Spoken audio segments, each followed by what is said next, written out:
You and Me, Always Forever, by Disco-Dingus. It was Jenna, my sister-in-law, who told me I'd mourned enough, in a matter of words, and that I deserved to find happiness in the arms of another.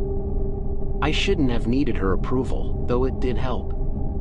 The guilt I felt at finding another man even remotely attractive was unbearable at times. But Jenna was right. 2 years of honoring Ash's memory was more than enough. Ash was my husband of 3 years. It was? We're not divorced. Correct terminology aside, Jenna and I are still very much family. Her opinion on the matter meant a lot to me. Ash was taken from us in an act of violence, a hate crime that also left me close to death. We'd been celebrating the engagement of 2 dear friends in the city's gay village, a place we always felt safe. My last memory of that moment was how determined I was to drag my wounded body to his. I felt overwhelming weakness but very little pain as my vision became blurred. I managed to rest my head on his chest, his slow beating heart a countdown to unconsciousness. I wish I could say I told him how much he meant to me. The reality is I couldn't speak. 2 years later, I was a somewhat reclusive 32-year-old widower with a large scar on the left side of my face, not to mention the ones elsewhere which I can hide. It took me a long time to step outside again, even to walk 5 minutes to the local shop for bread and milk. Jenna encouraged me to join a gym, which was very much needed as I was spending most of my time in the flat. A few weeks in, Jenna pointed out an employee as we were on the treadmills. "He's been checking you out for weeks now." I looked over at him. He was staring in our direction with a smile. "That guy?" I asked. "He's clearly a tits man, Jen. That sports bra leaves very little to the imagination." I laughed playfully. "Fuck you," she said as she slapped my arm. "I swear, his eyes are on you wherever you go." I felt butterflies in my stomach. "Really?" I looked at him again as he was standing over a client on a bench press. He was very attractive. I went into a semi-trance which was broken as he looked up and raised his hand to say hello. I felt my face burn as I quickly raised my hand and looked down. "Real smooth," laughed Jenna. "Shut up, I'm out of practice," I said quietly, looking at my trainers. The next time I went to the gym, Jenna suggested I go alone. In her words, he might approach you without your double D bitch by your side. At first I couldn't see him and felt mild disappointment, but around 20 minutes later there came a hi there from behind me. His name was Ben, a personal trainer. I did my best at making normal human conversation and a bit of flirting, though I was nervous and awkward. Fortunately, he saw the funny side, even mentioning he thought it was cute.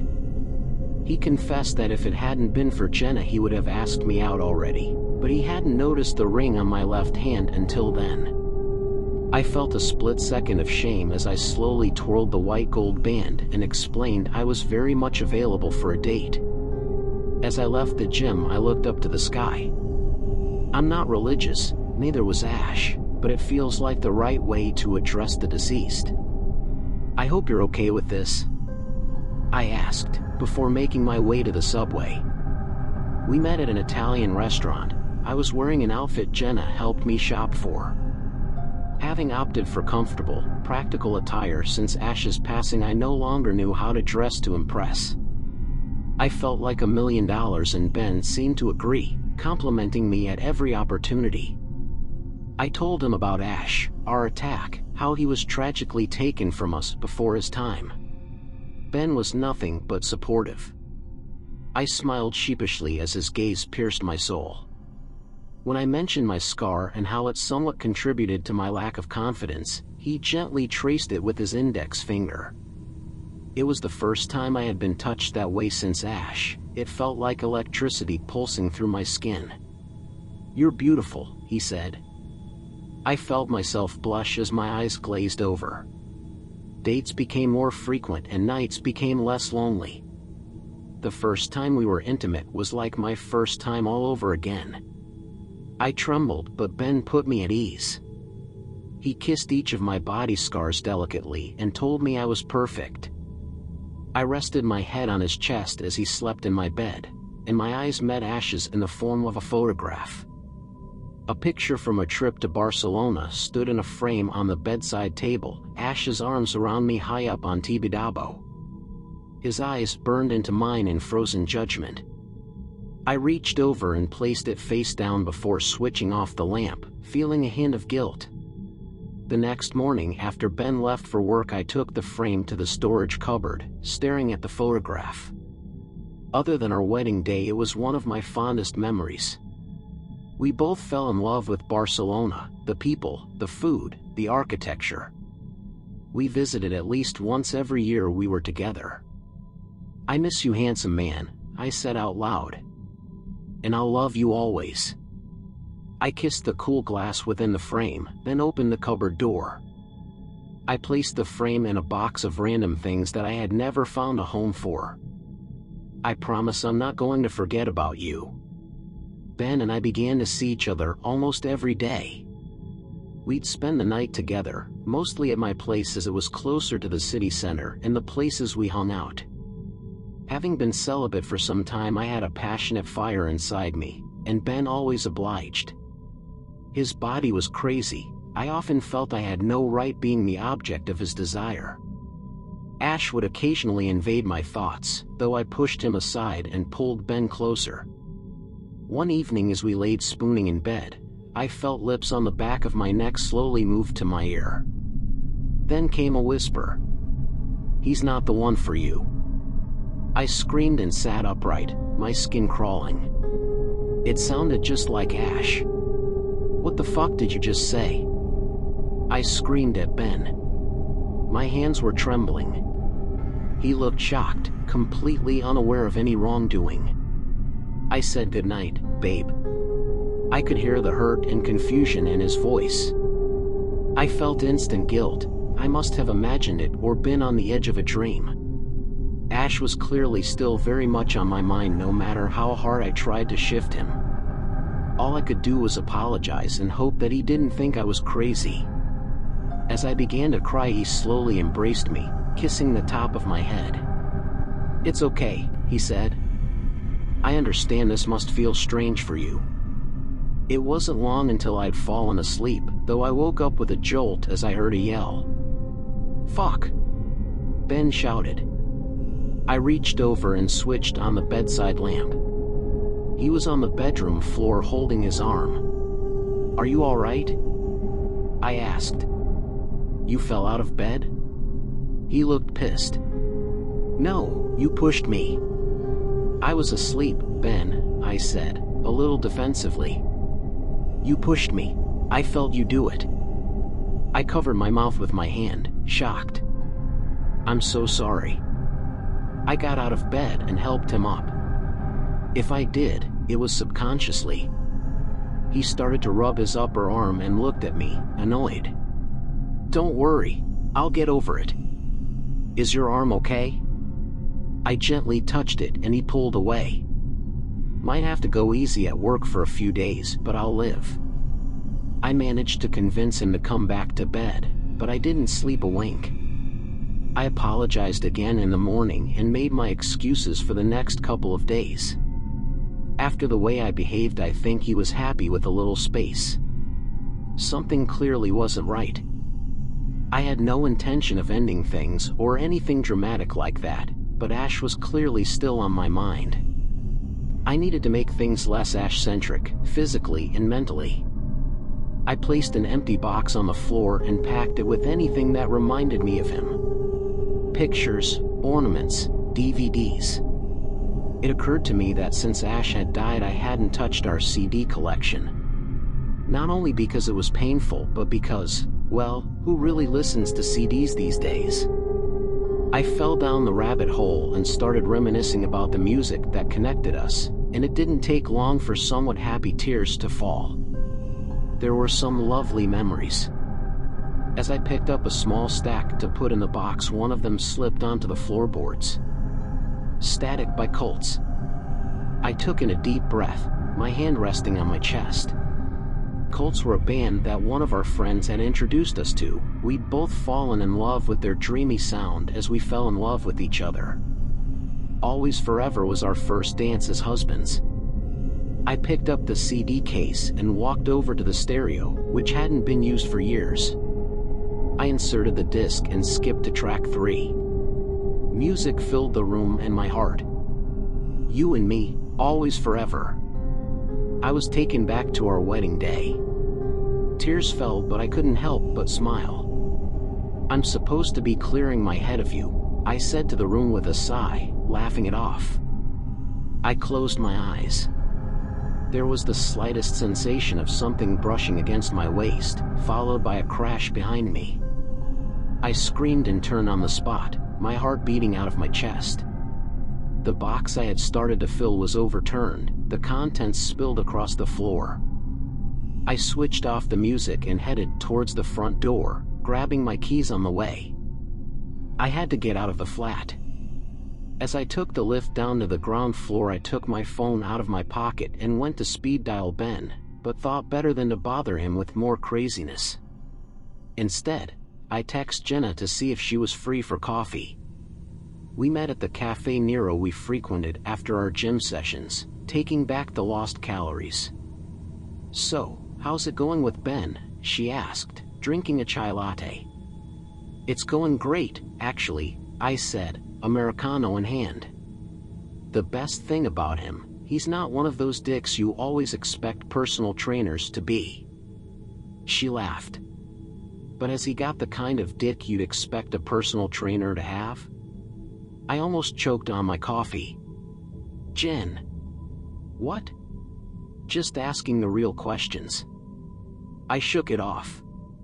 All I'll say on the subject is I'm very happy, alright? Good enough for me, she said with a wink. I paused for a moment. Yesterday something weird happened, though. And again today. I was hesitant to open the doors on Crazy, especially as it involved her deceased brother. But she told me to spit it the fuck out, and that prompted me to tell her what had happened the night before and earlier that day. I hasten to add, in all the time that's passed, I've never experienced anything like this.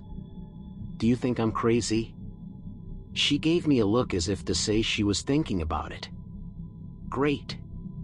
Things just start to improve, and then I imagine my dead husband is haunting me. You're not crazy, she said. It's probably some kind of internalized guilt. This is the first time you've been with someone romantically since Ash was taken from us. That was fucking traumatic. It was bound to affect you in some way. I reached out and took her hand. Thank you, Jen. I have been thinking about him more lately. I'm trying not to. She smiled. Best case scenario, this is a totally normal behavior for someone who's been through what you've been through. Worst? Ash is literally haunting you. We both know how jealous he could get. I laughed a little, though the thought gave me goosebumps. Stop it. But yeah, if anyone was gonna come back to scare away the new love interest, it'd be Ash. Rest his soul. Jenna left and I hung around for as long as I could before the city made me feel uncomfortable. Then I made my way back home. I crept into my flat like a thief, scanning the rooms for anything unusual. The contents of the box were still scattered over the living room floor. I picked them up and continued to pack away anything that reminded me of Ash. I was finished by sundown. That evening when I sat down for dinner, I realized it was the first time I'd eaten alone in some time. I decided that being with Ben felt right, and I'd just have to work harder at fighting the invading thoughts of Ash. At least the ones that scared me. I text Ben. How's your arm? Dinner for one is no fun. Sad face. Sorry again for last night, miss you X. As I started the dishes, I received a message notification, drying my hands to read it immediately. It's okay babe, honestly. Arm is fine, heat gel did the trick. Got a cheeky Mackie DS after work, don't judge me. Let's get hot in the kitchen tomorrow, winky face. If you're up for it, babe XX. I smiled to myself and replied that I'd love nothing more, thinking how lucky I was to have found someone so understanding. That night I dreamt about Ash, which I was prepared for. There was nothing unusual about that. Though he wasn't his usual charming self. He looked serious, his eyes dark. He was aggressively pulling me away from my bed, which Ben slept in. Always Forever played quietly in that dreamlike way. Then I awoke, disorientated. I could still hear the music in my head, but it didn't take long to realize that music was actually playing inside the flat. I sat up quickly, pulling my knees to my chest. My heart began to beat faster and my breathing became stuttered. Slowly, I crept out of bed towards the living room. It was dark, but the stereo was lit up. I could see the display bars moving up and down as the music played. You know you've got me in your pocket. I switched on the light and swiftly moved to the stereo, switching the power off. It did nothing. I fell to my knees and scrambled for the wall socket, pulling out the plug. Nothing changed. The anxiety building within me knew it wouldn't. I sat with my back against the wall and held my hands over my ears. Ash! I screamed at the top of my lungs, enough to hurt my throat. Ash! Stop, please! I started to cry. I couldn't deal with what was happening. Eventually I stood up and pushed the stereo off the small cabinet it sat on. It hit the floor with a crash, small pieces broke away and scattered in all directions. The music stopped instantly, which took the edge off my panicked state. There came some bangs from the flat below and a muffled "What the fuck are you doing up there?" I laid on the cold floorboards staring at the plain ceiling. I'm not sure how much time went by. I think I might have even slept for a while, but my nerves began to settle enough to get to my feet and slowly walk to the kitchen. I had to step over parts of the stereo that would most likely have broken the skin if trodden on. I put the kettle on and made a cup of sweet tea, trying to process everything. My hands were still shaking a little as I slowly brought the cup to my lips, trying not to spill any. Then my eyes fell onto something on the counter and I froze. The framed picture of Ash and I in Barcelona stood upright, a scrap of paper below it with a handwritten note. Please leave him, baby. It was Ash's handwriting. I was done. I grabbed a few items of clothing from my wardrobe and stuffed them into a gym bag with my phone, wallet, and keys. I put my shoes on without doing up the laces and rushed out of my flat. I'd probably seen too many scary movies to make rational decisions, but taking the stairs seemed like the safer option. Lifts usually broke down in those moments. I descended as quickly as possible. It was a miracle that I didn't trip. I didn't stop until I was out of the main building and could feel the cool night air on my face. Only then did I allow myself to sit down on the dirty street and hyperventilate, a couple of late-night passers-by avoiding me like the plague. With my laces tied, I walked away from my building and called Ben. He answered after a few rings, sounding groggy. "Hey you," he said. "Are you home?" I asked. Slight pause. "It's almost 1, where else would I be? Can I come over?" "Of course you can. Is everything okay?" "I'll tell you when I get there. See you soon." I hung up without waiting for a response, then headed to the subway to Ben's neighborhood. Thank goodness certain lines were running 24 hours. The carriages were mostly empty, but I avoided eye contact with the few other passengers. I reached his flat's building some 20 minutes later and pressed the buzzer, waiting for entry. Keeping with the paranoid theme, I took the stairs. It was 4 flights and I was pretty drained by the time I got to his door. Ben was there to greet me and I collapsed into his arms, crying. He held me up in his strong embrace, but I heard him wince slightly due to his injury. "Hey," he said, stroking the back of my head. "It's all right. Come inside." He made peppermint tea, We sat on his comfortable sofa and I told him about what had been going on. He listened intently and nodded where he was supposed to. So, yeah. Apparently Ash doesn't want me to be with you. I'm completely aware of how fucking crazy this is and I will accept any reaction. He took a deep breath. That's a lot to take in, babe. I can't even begin to understand how you must be feeling. But whatever's going on, I want to help you. He put his hand on my leg and I covered it with mine. It made me feel warm inside. Thank you, that means so much to me. As I looked into his kind eyes, it suddenly dawned on me. I hadn't felt this way since those first few months of Ash and I. I love you, Ben. He beamed, his grip on my leg tightened. Fuck, I love you too, he said, kissing me. We hugged each other tight. And I meant it when I said I want to help. I know one way that would help you right now. I laughed a little. Sex isn't the answer to everything, Ben. But I guess it could help. He sighed and pulled away slightly, looking me in the eyes. There was a flash of something dark and his smile was unsettling. That's not what I meant, babe. Without warning, his hands closed around my neck and he pushed his whole body weight on top of me, pinning me down on the sofa. My hands gripped his wrists, trying to free myself, but the shock of it had rendered me weak.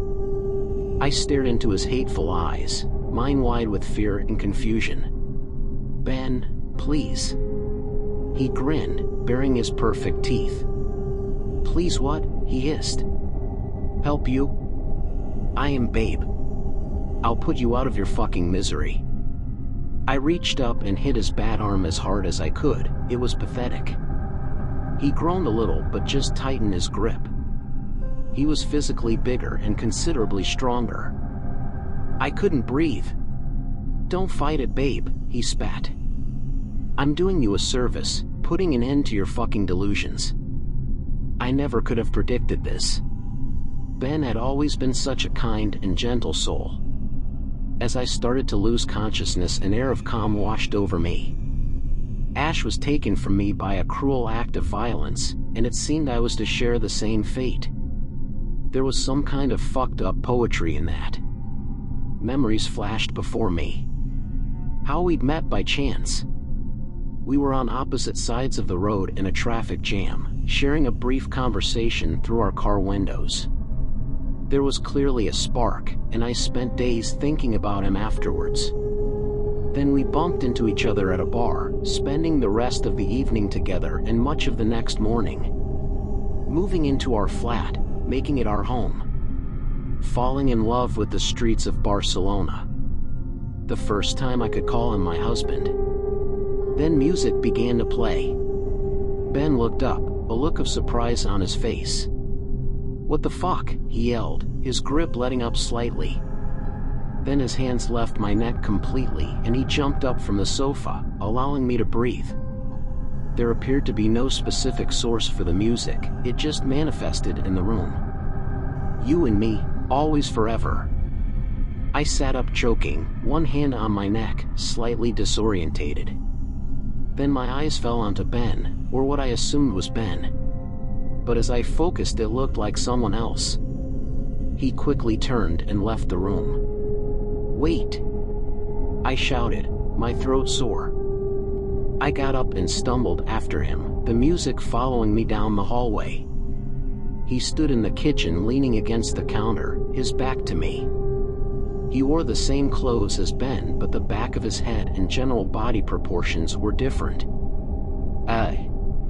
Ash? He stood upright and slowly turned, facing me. His smile was ever so slight, but it lit up his handsome face. I gasped, covering my mouth with a trembling hand as tears streamed. Hello, my darling, he said. I hesitantly stepped closer, expecting it to be a trick of the light.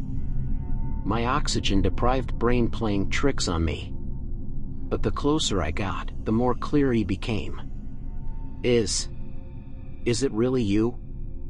I reached out and lightly touched the side of his face. He closed his eyes and sighed, reaching up to cover my hand. He nodded. "It's me, baby." "Well, kind of." I broke down and he embraced me. His arms felt like home. It was both calming and overwhelming. I nuzzled into his neck and could smell the subtle scent of black orchid, the only fragrance he ever wore. We began to slowly move to our song as it continued to play. We could stay alone together. I pulled away and delicately stroked his face with my fingertips, trying to absorb as many details as possible. "Where's Ben?" I asked. "He's in here," he said, tapping his chest. I could explain it, but we really don't have much time. I nodded. "There was so much I wanted to tell you," I said, my eyes filling up again. "That night, when we—" "Shush," he said, holding the sides of my head. "I know everything you wanted to say, and it means the world to me." He gently traced the scar on my face and smiled. "One thing I've got in common with this psychotic cunt, we sure know a beautiful man when we see one." I let out a laugh which made me cough a little. Ash lightly touched my neck. "Baby, he's gonna pay for that." "I'll call the police," I said, nodding. He shook his head. "No, that's not enough. It's not the first time he's done something like this. Not even the second. The others weren't so lucky." I covered my mouth. "Oh God, those poor guys." He grabbed my shoulders. "I don't have long, baby. He's fighting it. As soon as I let you go, you grab your bag and leave. Do you understand?" My heartbeat began to increase in speed as I took in a deep breath and nodded. "I understand. Will I ever see you again?" He pressed his forehead against mine. "I can't say for sure. Truthfully, I don't understand half of this afterlife shit myself." I laughed again, followed by more tears. "That's good enough for me, handsome." He leaned in and kissed me. I felt like I was on air. When he pulled away, there was a flicker in his eyes, and they changed from light blue to hazel. I gasped. His face all at once became serious. "Remember, grab your shit and go. Don't hang around, don't ever come back here."